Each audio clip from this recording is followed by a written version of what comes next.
Those who put their lives on the line to fight for our country are now fighting with the Veterans Affairs health system to receive the care they need. Tonight, the VA in Big Spring held a town hall meeting to answer questions. CBS 7's Lauren Landman was there. Lauren? Many of the issues veterans in our area are having to deal with are long wait times to be seen by a doctor.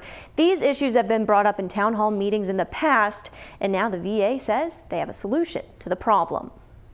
Our federal government has spent billions of dollars sending soldiers overseas to fight wars, but when they return, they spent very little in comparison to help them recover from the wounds. As young men, these veterans enlisted to fight for their country years ago.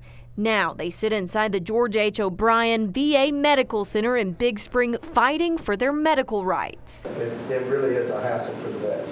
The biggest concern, the amount of time these veterans have to wait to receive care. 4.5 years ago when I started, it took up to a year and a half to get a claim through. Most of the guys now are 6 months to a year, which is still too long.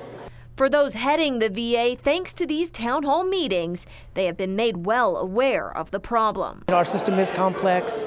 There are, as I mentioned, a lot of moving pieces to it, but we try and engage our vets in many different ways and make sure that we get out the information as much as possible. To make that system more streamlined, Manuel Davila says a Permian Basin-based call center will soon be the future of scheduling appointments and answering questions. The current telephone system itself certainly did not lend itself to really encompassing all those pieces.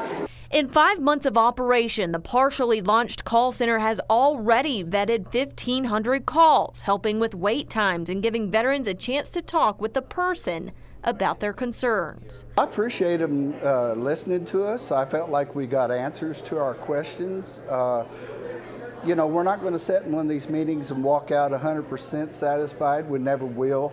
And I think if we ever get to that point, then they're not doing their job and we're not doing ours. For these veterans, it's just one step, but one that shows change is on its way.